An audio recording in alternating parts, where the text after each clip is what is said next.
ကောင်းတဲ့လူတယောက်ကကောင်းစားနေတာဟာသူ့လုံးတဲ့မကောင်းမှုတွေကအကျိုးမပေးသေးလို့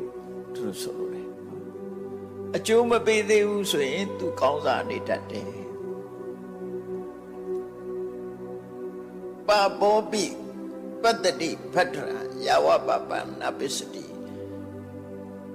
မကောင်းတဲ့လုပ်ရတွေကမရင့်ကျက်သေးဘူးမကြွားမဖြစ်သေးဘူးနော်အကျိုးပေးဖို့ချိန်မတန်သေးဘူးဆိုလို့ရှိရင်သူဟာအကောင်းနဲ့ကြုံတွေ့နေတတ်တယ်အဲ့ဒီအကောင်းနဲ့ကြုံတွေ့နေခြင်းဒီသူမကောင်းတာလုပ်လို့ကြုံတွေ့ရတာမဟုတ်ဘူးတဲ့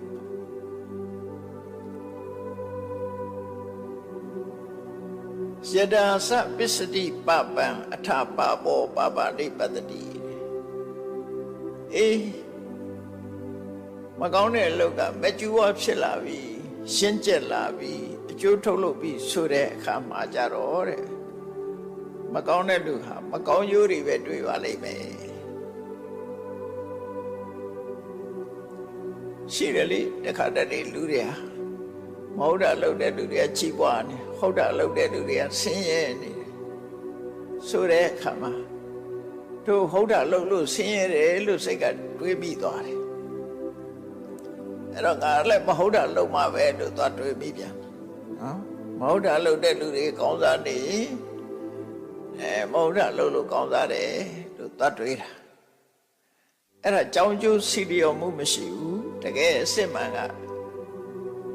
ကောင်းတဲ့အလုပ်ကမှကောင်းကျိုးကိုဖြစ်စေတာမကောင်းတဲ့အလုပ်ကမကောင်းကျိုးကိုဖြစ်စေတာဒါကနိယမဆိုတာခိုင်မာတဲ့သဘာဝတရားအဲ့ဒီခိုင်မာတဲ့သဘာဝတရားကြီးကလမ်းကြောင်းလွှဲပြီးတော့မကောင်းတာလုပ်ပြီးကောင်းစားနေတယ်ကောင်းတာလုပ်ပြီးမကောင်းစားဘူးဆိုတာလူတွေကမျက်စိလဲသွားတာမြတ်စွာဘုရားအဲ့ဒါကိုထောက်ပြတာအဲ့မကောင်းတဲ့အလုပ်ကအကျိုးပေးချိန်မတန်သေးဘူးဆိုရင်ကောင်းစားနေတတ်တယ်မကောင်းတဲ့အလုပ်အကျိုးပေးပြီဆိုတဲ့အခါကျခံမရောတို့ဆိုလို့တယ်ဘယ်ဟာပဲဖြစ်ချိန်ဆိုတာရှိတယ်လေတတိတောင်မှအချိန်စိတ်မှမဲ့တာလေအခုတည်းပင်ကတည်းတီးတွေတီးနေတယ်ဆိုတော့ပုံမှန်ပြေပါဆိုရင်စတီးလာပြီတည်းကင်းလေးတွေပေါ်လာပြီအဲ့ဒီချိန်မှရှိတဲ့အစေးကစိုက်လို့ပဲရအောင်ပါတော့ရှင်းကျက်တာမှမရှိသေးတာအဲ့ဒီသဘောမျိုးပဲတီးကစားလေးကစိုက်လို့မရသေးဘူးအဲ့ဒါကိုမြတ်စွာဘုရားကဆုံးမထားတဲ့အခါမှာကိုယ့်ကိုဆင်ញင်သုံးသပ်ရမှာကဘာတော့မကောင်းတာလုပ်ရင်မကောင်းတဲ့အကျိုးကိုတွေ့တယ်ဆိုတာပုံသိနိယမ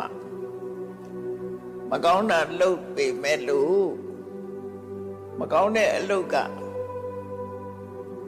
အကျိုးပေးချိန်မရောက်သေးဘူးဆိုရင်ကောင်းစားနေတတ်သေးတယ်နော်အကျိုးပေးပြီဆိုရင်မကောင်းတဲ့အလုပ်ဒီမကောင်းကျိုးကိုပေးလိမ့်မယ်ဒါပုံသိမှတ်ရမယ်